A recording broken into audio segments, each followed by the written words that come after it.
더 사순절을 우리가 준비하면서 맞이하면서 예수님의 마지막 일주일간에 있는 여정 속에서 중요한 대목들을 말씀을 전하고 있습니다. 오늘은 예수님께서 성전을 청결하게 하신 사건을 통해서 함께 은혜를 나누려고 합니다. 예루살렘에 입성하신 예수님께서 제일 먼저 찾아가신 곳은 성전이었습니다. 예수님께서 성전을 찾은 시간은 늦은 저녁이었습니다. 예수님의 성전 주변을 쭉 둘러보시면서 당신이 십자가에 달리시기 전에 마지막으로 해야 될 일이 무엇인가를 하나씩 생각하신 뒤에 베다니로 다시 나가셔서 제자들과 함께 하룻밤을 지내셨습니다. 예수님께서 예루살렘 성에 입성하시면서 왕궁으로 향하지 않고 성전으로 가신 것은 예수님의 나라는 세상의 나라가 아니라 하나님의 나라라는 것을 말씀하시는 것입니다. 세상의 통치가 아니라 하나님의 통치가 이루어지는 세상을 주님은 원하셨던 것입니다. 예수님이 추구하셨던 하나님의 나라는 세상 것이 아니고 영적인 것이고 신령한 나라이었기 때문에 주님은 하나님의 성전에 먼저 찾아가서 하나님의 교회가 하나님 보시기에 아름답게 회복되기를 원하셨습니다. 오늘날 우리 새샘교회가, 오늘날 한국교회가 하나님 보시기에 강도의 소굴이 아닌 만민이 기도하는 집, 하나님 앞에 신령과 진정으로 예배하는 집이 되기를 주님은 원하고 계시는 것입니다. 예수님께서 베다니에서 하룻밤을 보내신 다음 날 아침 제자들과 함께 다시 예루살렘 성전을 향하셨습니다. 예루살렘 시내는 아침부터 발 디딜 틈이 없이 수많은 사람들로 북적거렸습니다. 6월절에 270만 명의 사람들이 몰려든다고 했으니까 그 성 안에 엄청나게 많은 사람들이 이른 아침부터 움직이고 있었던 것입니다. 유대인들은 이른 아침부터 성전세를 내고 제물을 하나님께 드리기 위해서 분주하게 움직였습니다. 성전세라고 하는 것은 모세가 하나님의 명령을 따라서 성막을 지었을 때 이스라엘 백성들이 자원해서 많이 드리는 예물들로 성막을 지었고, 그 성막을 관리하기 위해서 하나님께서 20세 이상이 넘는 사람들은 반세겔씩 하루 품삯 정도의 그러한 성전세를 모든 사람에게 똑같이 드리라고 말씀하셨습니다. 부자나 가난한 자나 누구나 똑같이 코페르라고 하는 생명의 속전을 드리라고 했습니다.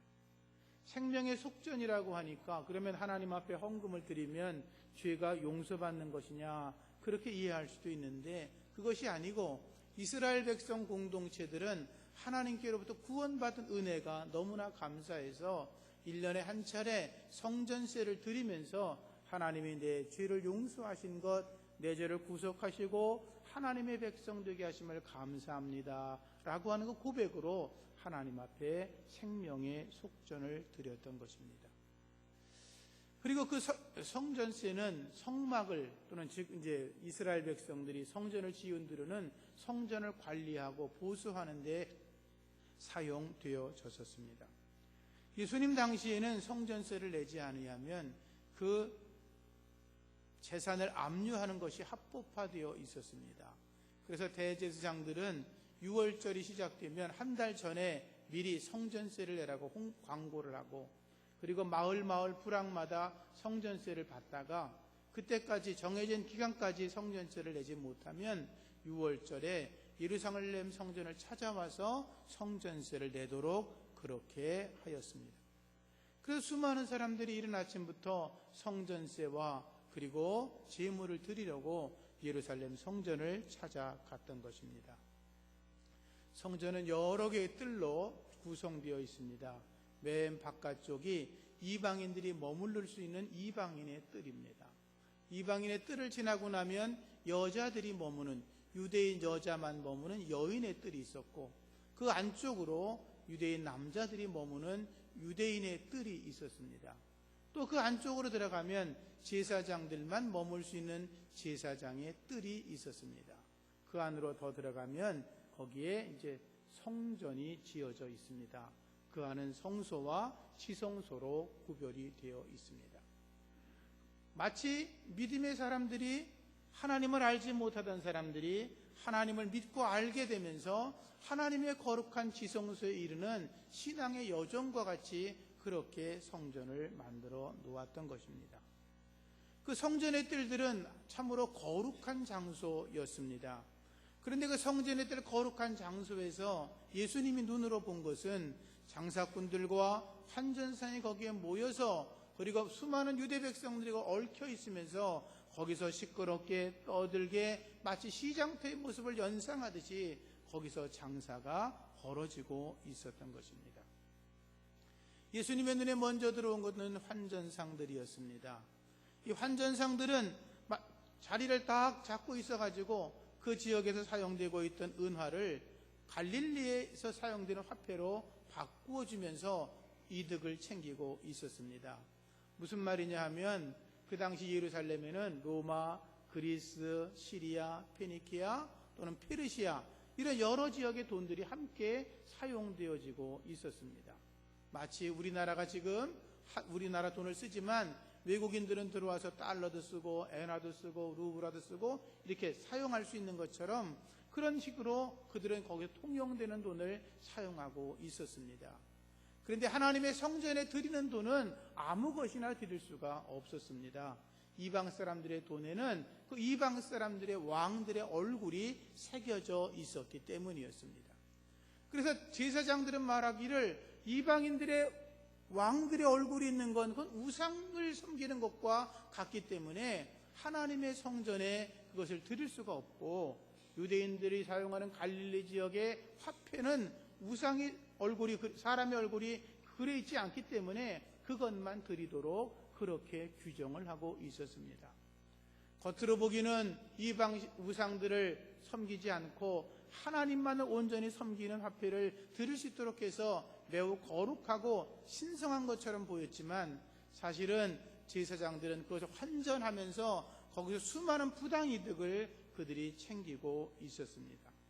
경건을 이익의 재료로 사용하고 있었던 것입니다. 그 유대 백성들이 사용하고 있던 이런 외국인 은화들, 이방인들의 은화를 하나를 바꾸려면 그들이 최대한 4분의 1세겔까지 환전금을 주어야 됐습니다. 금액이 어느 정도냐 하면 그들은 하루 품삯을 성전세로 드리기 위해서 하루 반나절 품삯을 환전금으로 주어야만 됐습니다. 근데 그 모든 것들에 대한 이득금을 제사장들이 이방인들을 시켜서 환전을 하게 만들고 그들에게 약간의 돈을 주고 나머지는 전부 다 그들이 챙기는 악덕 기업인이 되고 있었던 것입니다. 또 하나 예수님의 눈에 들어왔던 것은 이방인의 뜰에 비둘기 파는 장사꾼들이 모여서 장사를 하고 있었던 것입니다. 예루살렘에 순례하는 수많은 유대인들은 하나님 앞에 제물을 드립니다. 자기를 정결하게 하기 위해서 양이나 염소나 또는 비둘기를, 또 특별한 사람들은 소를 잡아 드리기도 했습니다. 대개 그러나 가난한 사람들은 일반적으로 비둘기 2마리를 드렸는데, 그 비둘기를 하나님 앞에 드리기 위해서 그들은 비둘기를 준비했어야 되는데 비둘기를 먼 길에서 집에서 가져올 수가 없었습니다. 그래서 보통 성전 밖에도 비둘기 파는 사람들이 수없이 많이 있었는데, 거기서 사오게 되면 성전 안에는 그 하나님께 드려지는 제물을 감독하는 감독관이 있었습니다. 그들이 비둘기를 사오거나 또는 양을 가져오거나 어떤 짐승을 가져오는지 간에 감독관은 거기서 흠을 잡습니다. 털이 많이 빠졌다고, 다리가 좀 쉰 것 같다고, 눈이 약간 삔 것 같다고 전부 다 빠꾸를 놓습니다. 그러면 가지고 들어갔다가 빠꾸 당하면 또 나가야 되고, 또 다른 걸 사오면 또 빠꾸를 시키고, 계속 이렇게 허락을 받지 못했기 때문에 그들은 어쩔 수 없이 성전 안에서 파는 비둘기를 사야 됐습니다. 성전 안에서 파는 비둘기는 눈이 이렇게 찌그러져도 발이 부러져도 그냥 다 통과가 되었는데, 기록에 의하면 성전 밖에서 파는 비둘기의 값은 성전 안에서 사면 20배나 되는 값으로 사야만 됐다고 그럽니다. 그런데 그 비둘기 파는 장사꾼들을 고용한 사람이 누구냐 하면 당시에 안나스의 대제사장이었던 안나스 가문들이 그것을 독차지하고 있었던 것입니다. 수많은 순례객들이 하나님 앞에 성전세를 드리고 또 수많은 유대인들 순례자들이 하나님 앞에 제물을 드리는 것들을 제사장과 그의 가문들이 전부 다 착복하고 있었던 것입니다. 예수님이 그러한 모습을 보셨을 때 분노가 일어나지 않을 수가 없었던 것입니다. 마가복음 11장을 읽다 보면 예수님께서 성전 안으로 사람들이 물건을 싣고 지나가는 것을 못하게 했다라는 기록이 나와 있습니다. 본래 성전 규정에 따르면 그 성전 마당으로는 어떤 물건도 움직일 수 없도록 하였습니다.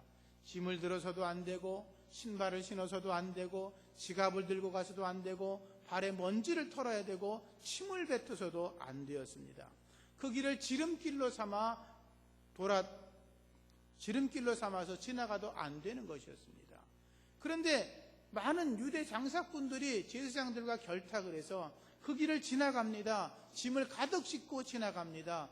여러분, 만약에 우리 교회 마당에 마당이 따로 있는데 그 마당이 장사통이 돼가지고 수많은 사람들이 그런 날마다 장사 물건을 싣고 지나간다고 생각을 해보십시오. 얼마나 불경스러운 것입니까? 예수님께서 그 모습을 보고서 지나가지 말라라고 그렇게 말씀을 하셨던 것입니다. 예수님께서 그러한 광경들을 보셨을 때 기가 막히셨을 겁니다. 성직자들이 타락을 해도 보통 타락한 것이 아니었습니다. 하나님의 성전은 이사야 선지자가 말하는 대로 만민이 기도하는 집이 되어야 되는데 예레미야 선지자가 통탄했던 것처럼 강도의 소굴이 되고 말았던 것입니다.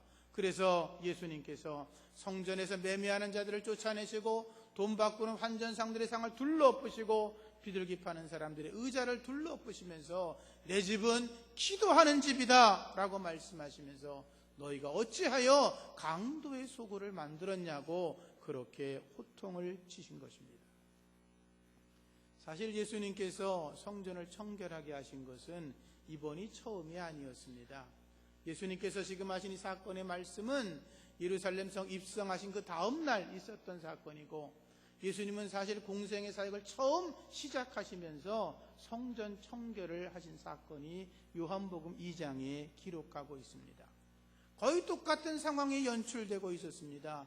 그 예수님은 너무나 화가 나셔서 노끈으로 채찍을 만들어 가지고 양이나 소를 성전에서 쫓아버리시고 돈 바꾸는 사람들의 돈을 쓸어 쏟아버리시고 상을 둘러 엎으셨습니다.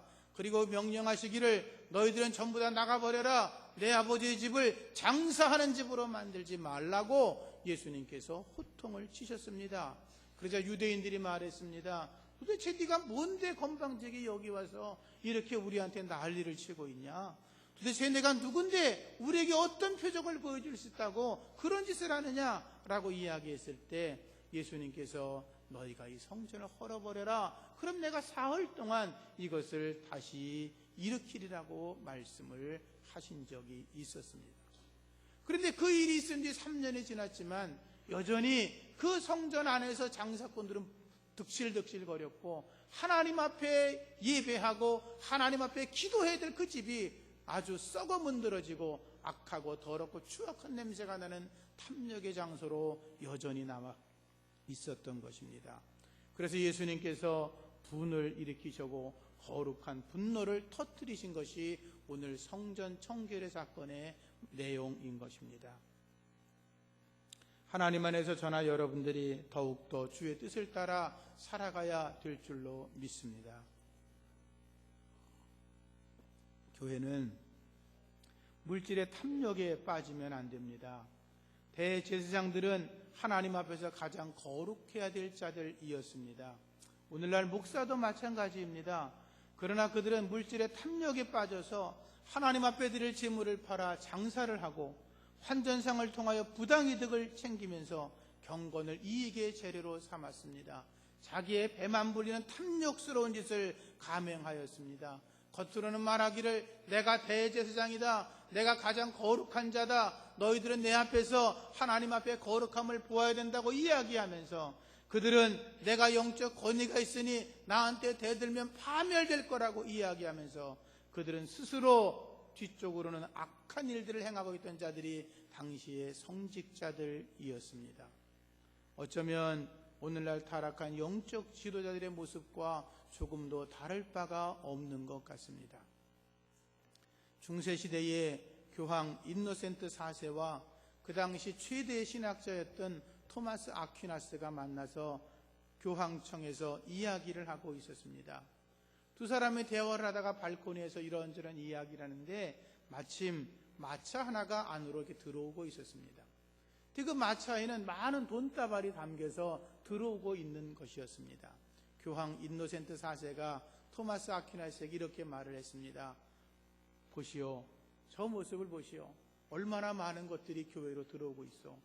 옛날 초대교회 때 베드로 사도가 은과 금은 없다고 그렇게 이야기했는데 오늘날 우리 교황청은 은과 금이 넘치고 있어. 그러니 베드로 시대 때보다 지금이 훨씬 더 교회가 왕성하고 힘을 얻고 있는 게 아니요 라고 자랑을 했습니다. 그러자 토마스 아퀴나스 대신학자가 교황의 말을 받아 이렇게 말했습니다. 교황의 말이 옳습니다. 그러나 오늘날 교회가 엄청나게 은과 금으로 넘쳐나고 있는 것도 사실입니다. 그렇지만 베드로가 이야기한 것처럼 나사렛 예수의 이름으로 명하노니 일어나 걸으라고 하는 거룩한 하나님의 능력은 잃어버린 지가 오래가 되었습니다 라고 그렇게 말을 했다고 그럽니다. 살펴보면 오늘날 교회 안에 은과 금이 넘쳐나고 있습니다. 특히 대형교회 안에는 헌금이 넘쳐나고 있습니다.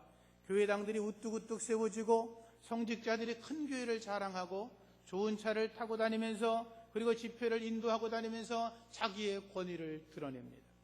어떤 이들은 거짓된 축복 설교를 하면서 십자가의 복음의 능력을 감추어 놓고 있습니다. 어떤 이들은 자기 자랑을 일삼고 자기를 높이면서 자기를 낮추거나 자기를 부인하는 일을 하려고 하지 않습니다. 자기가 한 것은 모든 게 다 하나님의 은혜고 남들이 한 것은 다 정죄받을 일이라고 그렇게 말하는 이들도 있습니다. 하나님께서 받을 영광을 자기가 스스로 취하면서 모든 것들의 권좌에 올라앉으려고 하는 악한 무리들도 있는 것을 우리는 알고 있습니다. 예수님께서 만약에 한국교회 오신다면 하나님께서 우리 주님께서 어쩌면 우리 교회에 오신다면 우리 예수님께서도 노끈으로 채찍을 만들어 수많은 자들을 내리칠까 두려운 마음이 가끔 들기도 합니다. 14절 말씀에 보면 예수님께서 성전에 들어와 있는 맹인들과 저는 자들을 고쳐주셨다라고 말씀은 기록하고 있습니다. 맹인이나 다리를 저는 사람들은 그 당시에 죄인으로 분류된 사람들이었습니다. 하나님의 저주를 받았기 때문에 앞을 보지 못한다. 하나님의 저주를 받았으니까 걷지를 못한다. 저들은 죄인이다. 그래서 그들은 성전 안에 들어갈 수가 없었습니다. 그래서 그들은 이방인의 뜰에 머물러서 하나님의 긍휼과 자비를 바라고 있을 뿐이었습니다. 그런데 예수님께서 그들의 눈을 열어주시고 그들의 발을 고쳐주셨다고 말씀은 기록하고 있습니다. 주님은 우리에게 이런 말씀을 하고 싶으신 것입니다. 교회가 돈이 많다고 부자가 됐다고 자랑할 것이 아니라 여전히 교회는 이렇게 앞을 보지 못하는 사람들, 다리를 저는 사람들, 또는 세상 살아가면서 고통당하는 사람들, 그들의 삶을 치유하고 그들의 삶을 회복시켜주는 것이 하나님이 원하시는 일이라고 하는 것을 우리에게 말씀하고 있는 것입니다. 우리 새샘교회가 성령의 은혜로 주님의 능력이 나타나는 교회, 주님의 사랑이 실천되는 교회, 주님의 은혜가 살아 숨쉬는 교회가 되기를 소망합니다. 저와 여러분들이 함께 그 일을 위해서 힘써 주시기를 주의 이름으로 부탁을 드립니다. 교회는 하나님의 은혜가 나타나야 됩니다. 이방인의 뜰은 본래 세상살이에 지치고 그리고 삶에 힘들고 어렵고 답답한 일인 이방 사람들이 혹시라도 유대인들이 섬기는 하나님이 전능하시고 전지하시고 능력이 많고 사랑이 많다고 하니까 혹시라도 6월절이나 어떤 다른 절기에 또는 평일이라도 그 이방인의 때에 잠시 자기들이 머물러 있으면 하나님의 은혜를 조금이라도 받아서 위로받고 은혜를 받을 수 있으면 나도 하나님을 믿어볼까, 그런 생각을 하는 사람들이 머물러 있는 곳이었습니다. 이방인들이 그러한 마음을 가지고 그 이방인의 뜰에 왔더니 그들의 눈에 보인 것은 하나님의 은혜가 아니라 그들의 눈에 보인 것은 거짓된 축복의 사건만이 가득했다고 하는 것입니다. 성전뜰에서 벌어지는 장사꾼들의 요란한 호객 소리들, 시끌벅적하면서 흥정하는 소리들, 그리고 서로 다투며 시끄럽게 떠드는 짐승들의 소리, 그리고 수많은 사람들이 북적북적거리면서 난장판을 벌이는 소리가 그들의 귀에 들려왔습니다. 그들은 생각했을 것입니다. 성전에 찾아가면 하나님의 거룩함과 하나님의 능력과 하나님의 은혜와 자비가 자기들에게 임할 줄 알았더니 와서 보니까 시장통 같은 그 난장판의 모습을 보니까 하나님이 죽었구나. 이스라엘의 하나님도 별거 없구나. 이스라엘의 하나님도 다른 우상들과 똑같구나 라고 생각을 하고 아마도 고개를 절레절레 흔들고 그냥 돌아가 버리고 말았을 것입니다. 오늘날도 그럴 수 있습니다. 어떤 사람이 혹시라도 교회 나와서 은혜를 좀 받으려고, 교회 나와서 사랑을 받으려고, 불신자가 교회를 나와서 기웃거려 들어와 뭔가 이렇게 하나님의 위로를 받으려고 어느 날 교회를 찾아왔는데, 교회 안에서 하나님을 만난 것이 아니라 교회 왔더니 성도들이 서로 다투고 싸우고, 그리고 목소리 높이고 눈 흘기고, 먼저 교회를 다닌 사람들이 자기 자랑을 하고 있고 목사가 눈치조차 주지 않고 그들을 무시한다면 그들이 어디 교회를 왔다가 뭐라 그러겠습니까? 교회도 세상과 똑같구나. 교회가 오히려 세상보다 못하구나. 그러면서 발걸음을 돌이켜가지 않겠습니까? 하나님 안에서 우리가 더 주님의 뜻대로 살아가야 될 줄로 믿습니다. 호세아 6장 6절 말씀 보면 하나님이 이렇게 말씀하셨습니다. 나는 인애를 원하고 제사를 원하지 않는다. 번제보다 하나님을 아는 것을 원한다 그러셨습니다.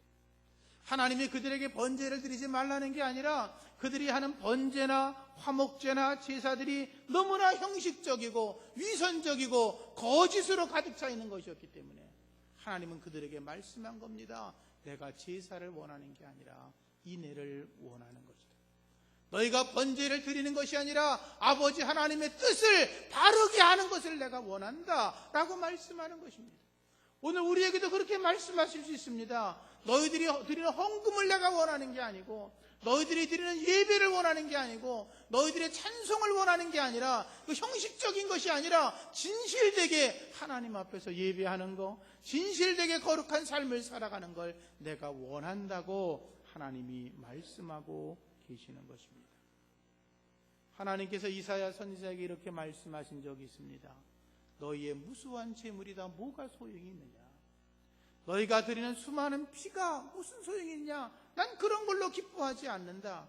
너희들 헛된 재물을 가져오지 마라. 너희들 헛되게 와서 마당만 밟고 가지 마라. 아무것도 의미가 없다. 너희들이 드리는 절기, 너희들이 드리는 월삭 내가 하나도 받지 않겠다. 너희가 기도해도 내가 듣지 않을 거다. 하나님이 그렇게 말씀하셨습니다.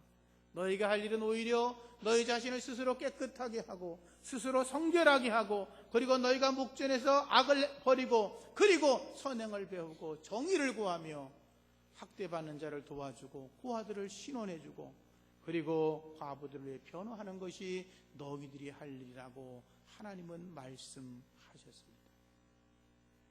무슨 말입니까?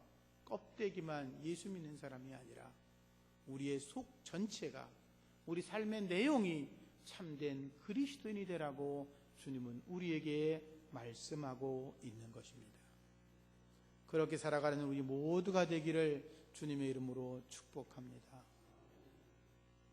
오늘 또 우리가 깨달아야 될 말씀은 하나님의 교회는 만민이 기도하는 집이어야 한다라는 것입니다. 하나님의 성전에 들어가면 놋제단이 있습니다. 놋제단은 제물을 드리는 곳입니다. 그 안에 성전 안으로 들어가면 성소에 분향단이 있습니다. 분향단은 특별히 아주 귀한 향들로 제조되어진 거룩한 향을 태워 드리는 것입니다.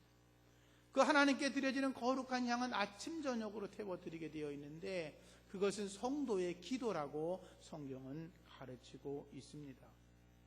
그래서 주님께서 내 집은 기도하는 집이라고 말씀하신 것입니다. 성도는 하나님 앞에 거룩한 기도를 해야 합니다. 예수님께서 가르쳐준 주기도를 배워 주기도를 따라 열심히 기도해야 합니다. 예수님께서 요한복음 17장의 대제사장의 기도에 담겨있는 기도를 배워 하나님 앞에 기도해야 합니다. 예수님의 마지막 기도처럼 아버지의 뜻대로 하옵소서라고 하는 자기 희생의 기도를 드릴 수 있어야 합니다. 시편을 읽어가며 시편 기자들의 기도를 배워 하나님 앞에 기도할 수 있어야 합니다. 기도의 자리에 언제나 나오는 여러분 되기를 축복합니다. 우리가 어느 곳에 서든지 기도할 수 있습니다. 그러나 할 수 있으면 교회에서 기도해야 합니다. 기도하기에 가장 좋은 장소가 바로 교회이기 때문에 그렇습니다. 이른 새벽에 나와 주 앞에 기도하고 출근하기 전에 또는 퇴근한 뒤에 또는 하루에 어떤 일정한 시간을 정해서 하나님 앞에 나와 습관적으로 정기적으로 기도할 수 있는 거룩한 백성들이 많아질 때 하나님이 기뻐하시는 줄로 믿습니다. 그리고 여러분들의 삶도 형통하게 될 줄로 믿습니다. 여러분들의 손은 거룩한 손입니다. 거룩한 손을 들어 하나님 앞에 기도할 수 있기를 축복합니다. 마지막으로 하나님의 거룩한 교회가 교회되지 않으면 하나님께서 촛대를 옮겨버리십니다. 대제사장들은 예수님께서 성전을 청결하는 이유를 알지 못했습니다. 그들은 오히려 자기들이 화가 났습니다. 예수라고 하는 작자가 나타나서 난리를 피니까 그들이 볼 때는 화가 오히려 치밀어 올랐죠. 예수가 방해꾼이라고 생각을 하고 장애물이라고 생각을 하고 저놈을 죽여버려야 되겠다라고 생각을 했습니다. 그래서 그들은 예수님을 로마의 반역자, 유대인의 왕으로 몰아 죽여버리고 말았습니다. 유대인들은 어리석게도 예수님이 흘린 피의 대가를 우리와 우리의 자손들이 받겠다고 이야기했습니다. 그들이 말한 대로 예루살렘은 멸망했고 성전터도 사라져버리고 말았습니다. 그리고 1900년 동안 이스라엘 백성들은 온 세계에 흩어져 살았습니다. 하나님의 심판을 받은 것입니다. 이제 마지막 때가 돼서 그들은 지금 팔레스타인에 다시 나라를 세우고 살아가고 있습니다. 하나님의 때가 다 되었다는 걸 우리에게 알려주는 거죠. 하나님께서는 이스라엘 백성들이 하나님의 뜻을 따르지 않으니까 예루살렘에 있던 하나님의 촛대를 아시아와 유럽으로 연결하셨습니다. 그리고 유럽에 있던 그 하나님의 거룩한 촛대를 미국 땅으로 옮기시고 그 촛대가 한국 땅으로 옮겨지고 그리고 그 촛대가 중국으로, 아프리카로, 중남미로 옮겨졌습니다. 선교학자들의 이야기입니다. 하나님은 언제든지 당신의 뜻에 어긋나면 하나님의 촛대를 가차없이 옮기신다라고 하는 것입니다. 마찬가지로 우리에게 주셨던 하나님의 은혜도 우리가 주님을 떠나 살면 하나님은 가차없이 빼앗아서 다른 데로 옮기실 거라는 것을 기억하시기를 바랍니다. 이 마지막 때도 주의 거룩한 복음이 전해지는 교회, 하나님의 성령의 은혜로 운행되어지는 교회만 주께서 기뻐하시고 그 교회를 든든하게 세우실 줄로 믿습니다.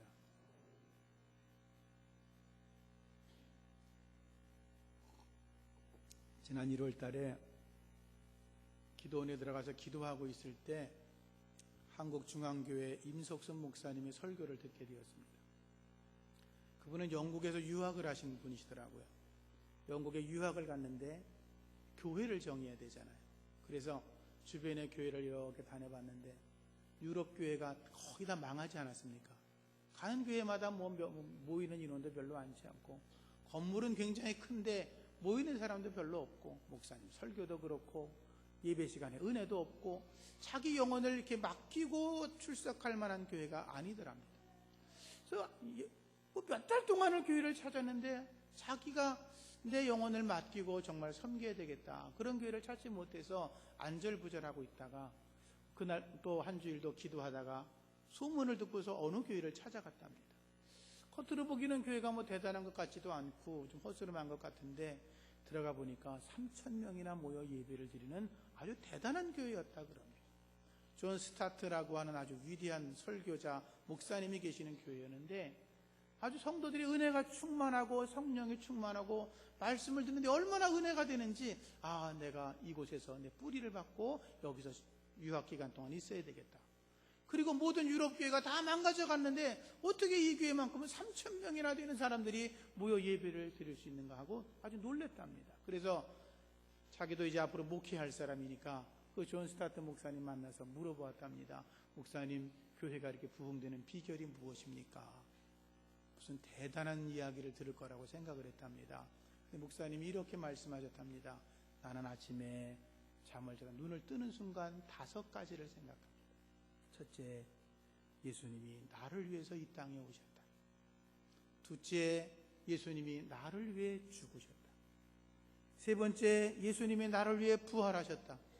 네 번째, 예수님이 나를 위해 승천하셨다. 다섯 번째, 예수님은 나를 위해서 다시 오실 거다. 별거 아니잖아요. 그 존 스타트 목사님은 언제나 자기 마음속에 예수님만을 품고 있었다는 것입니다. 설교할 때마다 예수의 거룩한 복음을 증거했더니 하나님께서 교회를 이렇게 아름답게 하신 거라고 그렇게 간증을 하셨다고 그럽니다.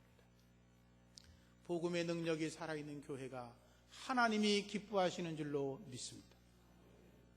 오늘 15절 말씀 보면 성전에서 어린아이들이 예수님을 향하여 호산나 다윗의 자손이여 라고 노래를 하며 찬송을 불렀습니다.